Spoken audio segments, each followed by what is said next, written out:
Hello everybody. So today we are going to be talking about briefly how firewalls work and what exactly they do and how they do it. So firewalls are basically security devices that help protect your network, or at least protect what is coming in and out of your network by inspecting the packets that come in and out of it, mostly in it. And if you remember in the previous videos, we talked about TCP and UDP and IP and how they all work together to allow for data transmissions between one computer and another. And a brief review is, for example, TCP and IP. IP is basically like a location/navigation protocol, and TCP encodes the data into packets.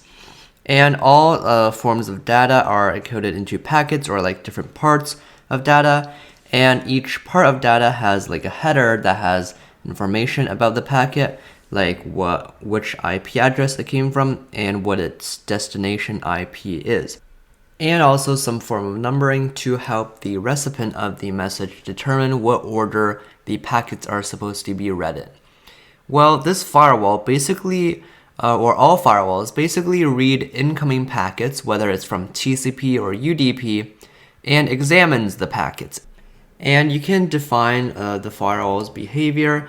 Maybe you have set some IP addresses that are not allowed to send packets to your network. For example, if you have, say, quote unquote, blocked some game on your network, then your firewall will basically look for every packet and examine its header and look at what IP it has been sent from.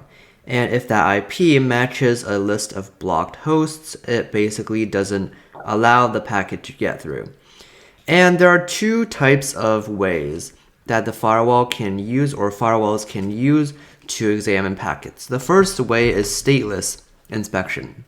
And the first method, stateless inspection, is basically where the firewall just examines each packet individually and has no knowledge of previous packets that have been sent.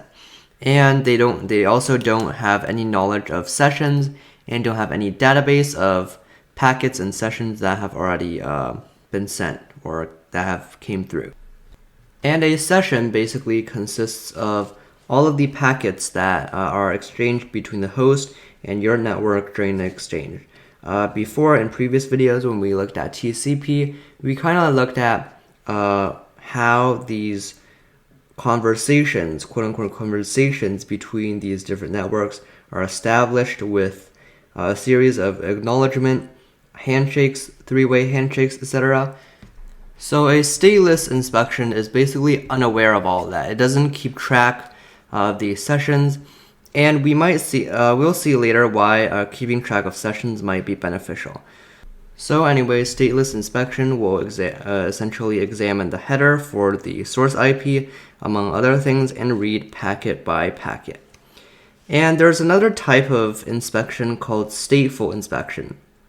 And in this type of inspection, each packet is inspected while the firewall is aware of all of the other packets that have been sent or received from the same session. So during the same transmission session, the firewall will sort of remember like the packets that have already been received.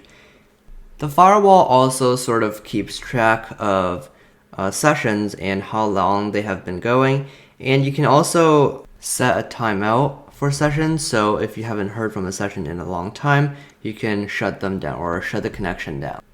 So right now it sounds as though stateful inspection is just more informative than stateless inspection.